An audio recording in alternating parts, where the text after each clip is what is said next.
Hi, I'm Simon. I am the CTO of Sanity.io, and thank you for your interest in today's topic. So I want to talk a little bit about authoring experiences and what really matters about them. And to do that, I want to go back to my beginning, to this old machine, the Commodore 64.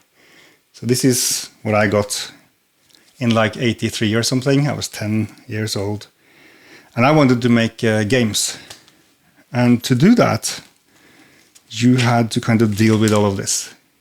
So this book is filled with these kind of inscrutable diagrams and maps, and it explains all the different chips in the machine.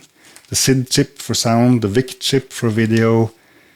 Then you have to kind of use this kind of I/O chip to figure out how the joystick is moving. And like, actually at the back of this book, they put in the whole connection diagram for the whole machine. It's kind of beautiful, of course, you don't do that anymore, but also kind of scary, because this is not irrelevant if you wanted to make a game. So even if what you're trying to do is to make an exciting game about kind of mythical monsters and heroes, this is what you're gonna do.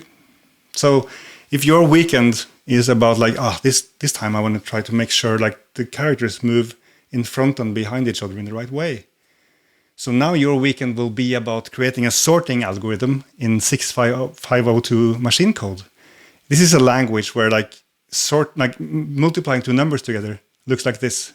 It's like 15 lines of code just to multiply two small numbers. So of course, what you are going to do is going to be a lot about the medium and very little about what you're trying to do. So it's a little bit like building kind of a ship in a bottle. Like you're going to spend all your time getting it in there and very little time on the actual ship itself. So that was kind of exciting at the time. It was all we knew, of course, and kind of figuring this out was kind of interesting, like a puzzle. And of course, people overcame all of this in a sense. Like some incredible games came out of that, and the whole industry was basically invented in this mode of kind of machine code and assembly, and everything being very, very technical. But of course, also this meant that there's a certain kind of people who do this, who are kind of enabled to do this, because at that time the teams were really small. Typically, you wouldn't have like an artist or like a specialist in anything but like machine code. So all these other talents would be secondary. Like you would have someone who knew machine code who also could draw like a cool egg in like 2 bits pixel style. And that was how it would be for like a decade, I guess. And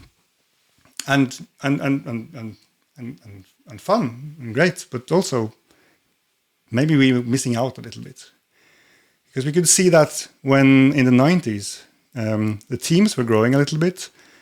It became customary to kind of, as part of your development, you would also create tools, like authoring tools. It would be part of the work of creating a game.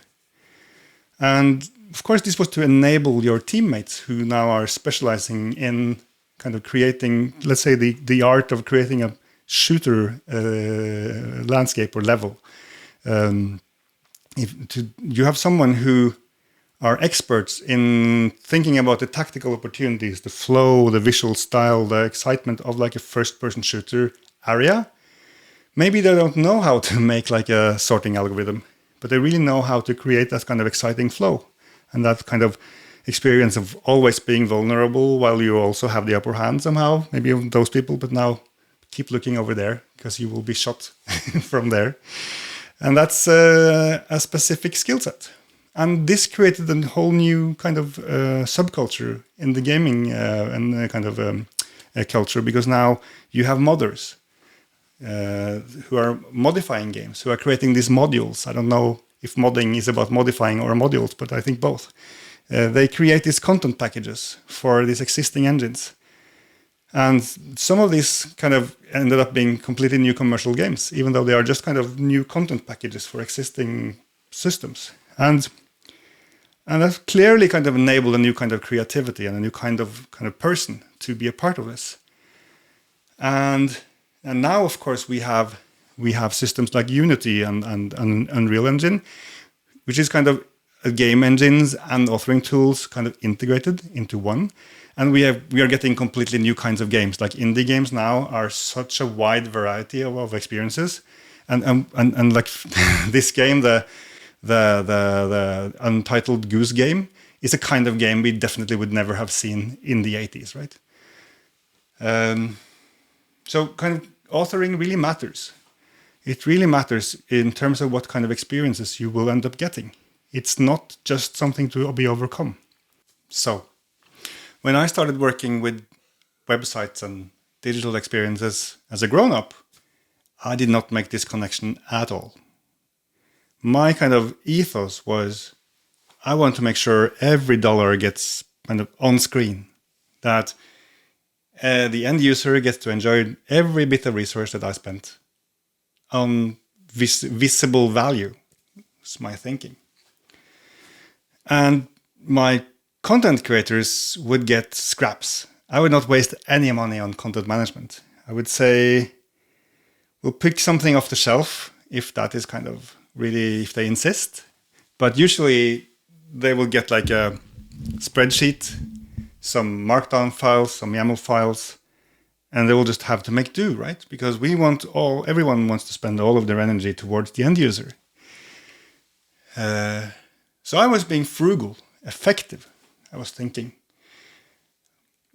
But then you see this kind of backsliding effect. So you made all of these awesome kind of experiences and this expressive kind of solution that you want your end users that you want your content creators to use to kind of delight the end user.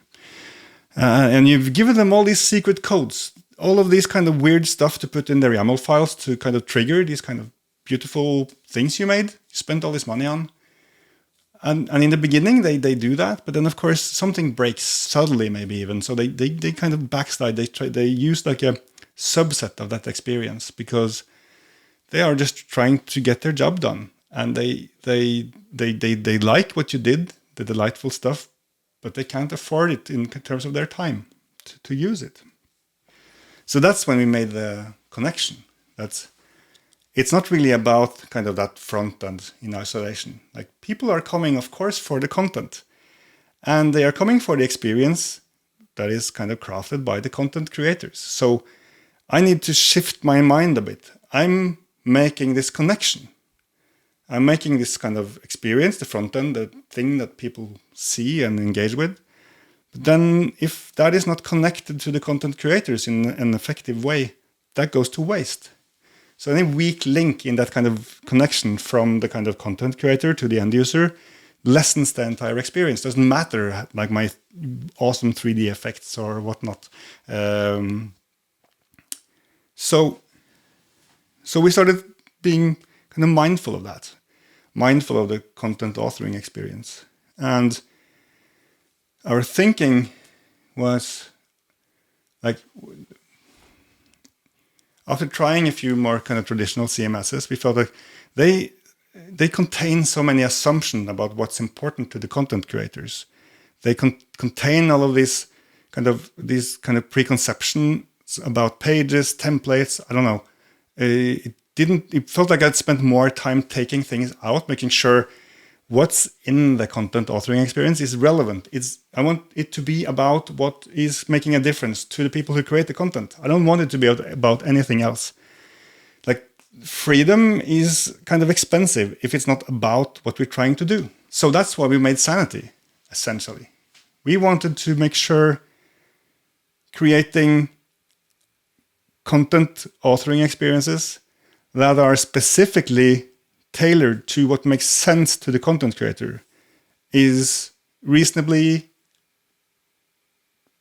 simple to do.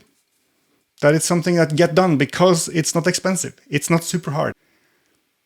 It's a lot to do with figuring out what makes a difference to your content creators. And it might be very different. There is no kind of single approach. Sometimes it might be very visual or very literal. Like, it's someone creating content, maybe let's say kind of a landing page. Yes, it's going to be like literally pages and modules maybe. And these modules will have they will be calls to action and pricing and testimonials and case studies. So it's a very one-to-one experience.